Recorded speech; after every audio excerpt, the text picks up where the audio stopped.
શાંતિ શાંતિ હરિઓમ હરિઓમ સનાતન ધર્મની જય.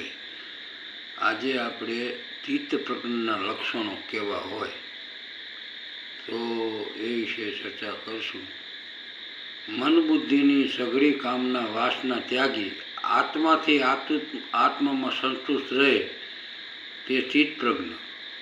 આત્માના આનંદ માટે બહારની વૃત્તિને અંતર્મુખ ચિત્તવૃત્તિ આધાર અનુસરણ કરે તે ચિત્ત પ્રજ્ઞ. મનોનાશ કરી આત્મા આદેશ અનુસરણ નિષ્કામ વૃત્તિ એકાગ્રતા સ્થિરતા વૃત્તિ. લોકેષણા વિતેષણા દેહાધ્યાસ ત્યાગી મનોવિકાર ત્યાગી આત્માભિમુખ વૃત્તિ. અંધકરણ શુદ્ધ મન સ્થિરતા ધ્યાન દ્વારા આત્મશાંતિ સંતોષ અને ભક્તિ સંતુષ્ટિ. મન બુદ્ધિની સર્વકામના વિચાર ત્યાગી ઇન્દ્રિયો આહાર નિયમન સંયમિત મન. અંતકરણ વિશુદ્ધ કરવા સંકલ્પ ત્યાગી સ્વાધ્યાય દ્વારા મન નિયમનનું ધ્યાન. ભૌતિક લાભ અપેક્ષા ત્યાગી મન અંતકરણ આત્માભિમુખ કરી તીર બુદ્ધિ મન. મન બુદ્ધિના માલિક સ્વયં તમે બનો અને સાક્ષી સમજ દ્રષ્ટાદ્રષ્ટિ દ્વારા મનનું નિયંત્રણ.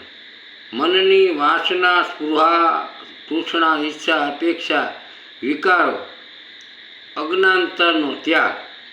મનના સ્વેચ્છાચાર નિયંત્રણ ઇન્દ્રિયોના નિગ્રહ કરી મન વૈરાગ વિવેક વૃત્તિ. ચિત્તવૃત્તિની સ્થિરતા ઇન્દ્રિયોના નિરીક્ષણ અને નિરીક્ષણ દ્વારા એનો સ્વયં અને ઇન્દ્રિયોના દ્વારા મનનું નિયંત્રણ. વિષય વિકારોના આત્મા આનંદથી વિમુખ કરાવે તે જ્ઞાન દ્રષ્ટા બની મનને શાંતિ અપાવી. મનના સંકલ્પ વિકલ્પના આવેગોને દ્રષ્ટા બની અને એ આવેગો તાપવા એટલે ચિત્ત પ્રજ્ઞ. મન બુદ્ધિની બાહ્ય વૃત્તિનો ક્ષય કરવા નામ સ્મરણ ભજન ધ્યાન દ્વારા વૃત્તિનો નિરોધ. મન વૃત્તિની ક્ષમતા જાળવવા આહાર નિયંત્રણ દ્રશ્ય નિયંત્રણ વાણી નિયંત્રણ કરવું તે ચિત્ત પ્રજ્ઞ. મન બુદ્ધિના રાગ દ્વેષ સ્વભાવ ત્યાગી ભૌતિક સુખ ઘેલછાનો ત્યાગી મનને સંતોષ સુખ આપવું. આધિ વ્યાધિ ઉપાધિ મન વિચારણા આત્મનિષ્ઠાથી મન સ્થિરતા એકાગ્રતા વિચારણા એટલે ચિત્ત પ્રજ્ઞ. એટલે કર્તા ભાવનો ત્યાગ ભય ચિંતા અજ્ઞાનતા ત્યાગી મનમાં હરિસ્મરણ ચિંતનનું ધ્યાન. મન વિષયથી ઉપરામ કરવા વિવેક વૈરાગ જાગૃતિ આત્માનુસંધાન ધ્યાન ભજન.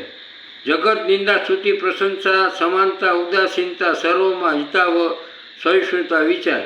મન દ્વંદ્વાથી દોષાગુણ રહિત ગુણાતીત આત્માનું અનુરાગી શ્વાસોશ્વાસ હરિમાં વાસ. મન હર્ષશોક રહિત સંકલ્પ રહિત કરવા આત્મસંતોષ સુખ અનુરાગી મન વિચાર. અને કાચબાની જેમ ઇન્દ્રિયોને અંતર્મુખ કરી વિષયોથી વિમુખ કરી પ્રભુ પ્રેમ પ્રજ્ઞામાં મન વિચાર કરવો એ ઉત્તમમાં ઉત્તમ ચિત્ત પ્રજ્ઞતા છે. એટલે મનુષ્ય ચિત્ત પ્રજ્ઞ થવા માટે ઘણા બધા કાર્યો કરવા પડે. ઇન્દ્રિયોના વિષય આસક્તિ નિવૃત્તિ મન અનાસક્ત મન નિગ્રહ સ્થિરતા. મનનો નિરોધ કરી ઈશ્વરી શક્તિ આહ્વાન બુદ્ધિ વિચાર પરમ નિષ્ઠા સંકલ્પ. મન બુદ્ધિની સંચરતા અંકુશ ચિત્ત ચિંતન આત્મ વિમુખતા હરિચિંતન સ્થિરતા અને અનુપયોગી વિચારની સ્થિરતા. વિષય આકર્ષોથી મન વિમુખતા સંયમ નિવૃત્તિ. વિષય વાસના ત્યાગ નિષ્ઠા અંતકરણ શુદ્ધિ ધ્યાન હરિ આત્મરસ અભિમુખ વૃત્તિ. મન બુદ્ધિ વિવેક વૈરાગ જાગૃતિ વિષય સુખ ત્યાગ સ્વાર્થ સ્વાદ ત્યાગ મનોમાં ઉત્તમ વિચાર. મન બુદ્ધિ કામ ક્રોધ લોભ વિચાર પરિત્યાગ મન નિયંત્રણ સ્વ અભ્યાસ સ્વયં વૃત્તિ. મન બુદ્ધિ ભગવત શુદ્ધિ વિચાર નિષ્ઠા વિષય ભ્રમણામાં ઇન્દ્રિય આવેગને વૃત્તિનો નાશ. નયન દ્રષ્ટિ શ્રવણ કથન શુદ્ધ વિચાર મૌન એકાંત ઉપવાસ હરિ સમય સમીપે સદા નિવાસ, મન આત્મસંતુષ્ટ, આત્મતૃપ્તિ, મન શાંતિ, સંતોષ, ઇન્દ્રિયો અસ્પૃશ્ય સ્થિતિમાં, એટલે ઇન્દ્રિયોનો ક્યાંય જવાબમાં આવે નહીં, એ વિષયોને ગ્રહણ કરે નહીં, એટલે એની સ્થિતિ અસ્પૃશ્ય ગણાય. મન નિત્ય નારાયણ વિચાર પ્રગટ પરમ મનોવૃત્તિ, આત્મા આનંદ મન વિચાર, ચિત્તની ચંચળતા અને મન સંકલ્પ આત્મવિચાર સ્થિરતા સ્વાધ્યાય અભ્યાસ વૃત્તિ દ્વારા થાય છે.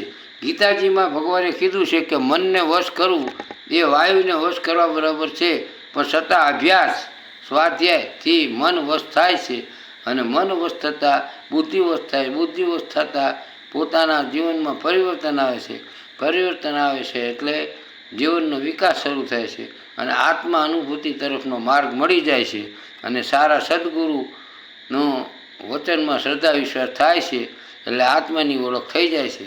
બોલો શ્રી રામચંદ્ર ભગવાન કી જય, શ્રી સદગુરુ દેવ કી જય, બોલો સોમનાથ દાદાની જય, બોલો સતચિત આનંદ સ્વરૂપ પરમાત્માની જય.